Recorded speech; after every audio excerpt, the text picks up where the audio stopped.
Hi everyone, welcome back to my channel. Today I'm going to be talking about something that has the potential to ruin your life, if you allow it to. So let's get right into this video, guys. First, I want to give a shout out to my very much appreciated Patreon members. I'm very grateful for all of my supporters over there, and if you want to get to know me on a deeper level, definitely check out my Patreon.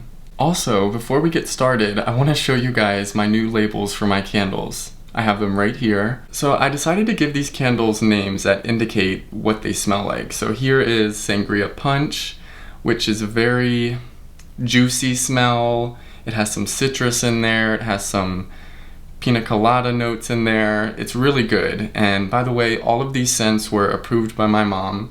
I really wanted to make sure that they gave off a good hot throw and they lasted, and she approved all these scents, so these are what I'm going to be launching my website with. The next scent is Birthday Batter, which you can probably guess what this smells like. It smells like a wonderful vanilla birthday cake. And I'm really vanilla when it comes to sweets, so I've always been more of a vanilla guy than a chocolate guy.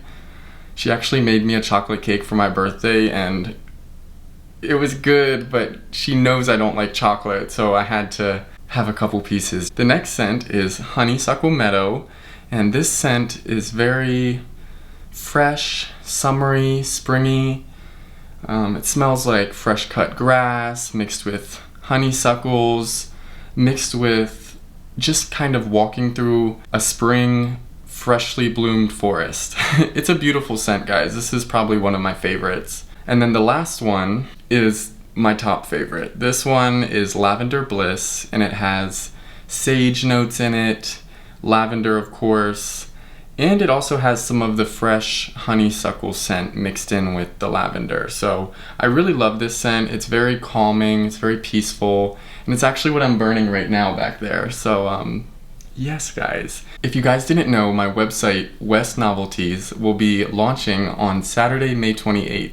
And I'll be selling my candles as well as some paintings and some other things in the future. But I hope you guys are as excited as I am, because this has been in the works since the new year began, and it's been tough, but we're almost there. So check out westnovelties.com on May 28th. So I wanted to make this video because last weekend was my birthday, as many of you know, and I decided to go out.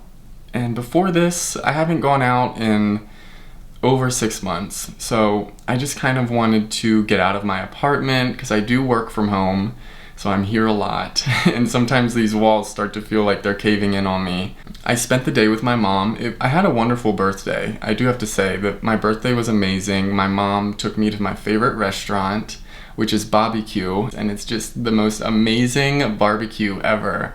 I got a pulled pork sandwich and mac and cheese and a baked potato, just like stick to your ribs kind of food, which I was raised on that food. I might not look like it, but I love country style food. It's just perfect. So I end up going to the bar. I almost didn't. I almost just talked myself out of it because I'm a little bit of a pessimist sometimes, and I think of everything that could go wrong, all of the possibilities, and I just thought, oh, what if I drink too much, or what if I see somebody who I don't really want to see at all? Just all of that. And I ended up just biting the bullet and calling my Uber, meeting up with a friend before I got there so I could show up there with him. So I met up with my friend and his boyfriend. So once I got to the bar, it felt very usual. Nothing felt new and fun and fresh like I thought it would, because it had been over 6 months since I went out prior to this. So I was expecting to like be excited and see new sights and new people and, I don't know, maybe go home with somebody. It was my birthday, so I mean the possibilities were endless in my head. But as soon as I got there, I felt like people were looking at me, even though they probably weren't. I just felt like anxiety and like I didn't want to be there. And I wasn't particularly uncomfortable. I was just not wanting to be there. I was like, why am I here? Like, I could be doing something else more productive with my time. And I found myself greeting and seeing some old friends that I haven't seen in a while, which was really nice. I do have to say that seeing some old faces and catching up with people that I haven't spoke to in a while, it made me feel like everything's good. Everything's going well, you know. I'm still in the scene if I want to be. But then I got this sense of just feeling excited to go back to my apartment. I felt like I was just finding any reason to call my Uber and go back home. And I looked around me and everybody else was having so much fun and dancing, and people were hanging out with their friends, and music was playing, and there was go-go dancers and everything, but I just felt like bored. I felt like I've already done all of this, I've already seen all of this, the drinks weren't good at all. It was just kind of like a waste of my time and a waste of my money. That's how I was feeling. And I've never felt that way when I got to a club before. I've never felt so ready to go home and like sleep in my bed. Or what I was excited for was coming home and watching Portlandia, because that's been my show lately. I know it's kind of old, but it's hilarious. You guys should definitely check out Portlandia if you haven't seen it yet. It is just TV gold. But I was just looking forward to coming home and watching that, and I'm like, why am I feeling like this? And I started to look within myself, and I was like, okay. So at this point, I decided to call my Uber. It was still kind of early in the night for clubs. I mean, it was 1 p.m. when I left. That's kind of early for, you know, party people who usually go out at 11 and stay out until 3 or 4 in the morning. That's just not something I do anymore. It's not something I don't even think I can do. So I'm kind of an old man in that aspect, and I felt like, okay, it's time for me to go home. I had only been there for an hour at most, no more than an hour.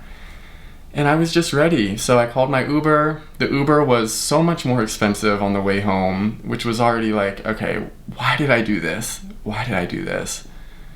So I got in the Uber, and on the whole 40-minute ride home, I was just thinking about myself, the state of my life, where I am in my life right now, why I'm feeling this way of just not wanting to go out and drink and party. Just a year ago, my entire mindset was totally different. I was looking for the next party all the time. I was always trying to go out and socialize and drink, you know, because the sad thing about the LGBT community, at least for men that like other men, is they really derive a lot of their happiness and find a lot of their happiness going out to the bars.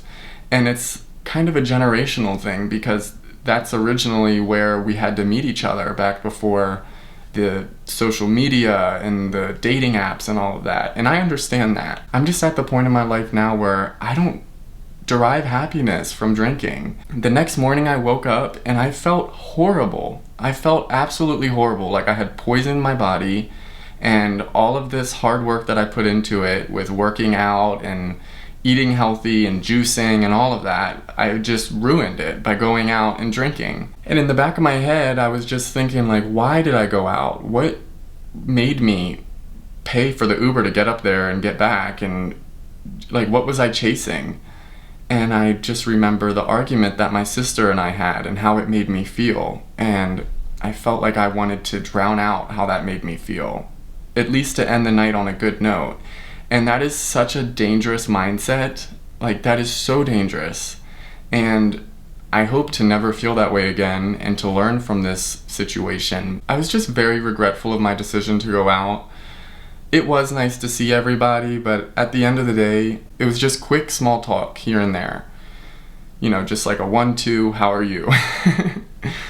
And I've never been a big fan of small talk anyway, but I guess from this video, I have a question, and I want your guys' opinion on something, and that is, does this make me lame? Does this mindset make me lame? I am only 24 years old. Is it normal for me to be feeling this way, or should I be going out and drinking and partying all the time? I feel like I got that out of my system. Before I moved back to the suburbs and I was living in downtown Phoenix, that was something I did almost every single day.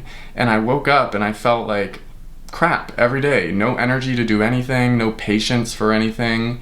And I would just ask, like, God, I would ask the world, why do I feel like this? Why do I feel like this every single day? I work out, I eat kind of healthily, but I drink a lot, I party a lot. Why do I feel like this constantly? And it wasn't until I stepped out of my comfort zone and decided to move back to the suburbs and really focus on my future and getting myself to where I want to be before 30, that was when my life changed. And this is just kind of looking back and seeing where my life used to be and having that reminder kind of slapped in my face of like, look, if you were still here, this is where you would be, this is how you would be feeling all the time. Look at where you are now and be grateful. And I think that's what the universe did. And despite it being my birthday, I love learning lessons in life, and I'm grateful for that lesson. I hope you guys are grateful for what you've built for yourself as well, because you are in charge of yourself and where your life goes. And not everybody realizes that, but I sure do. Other than that, I hope you guys enjoyed this video. Please let me know what you thought about it down below in the comments. If you're new here, subscribe to my channel for more videos like this. Also give this video a like if you enjoyed it. Thanks for everything, guys, and I'll see you in the next video. Bye!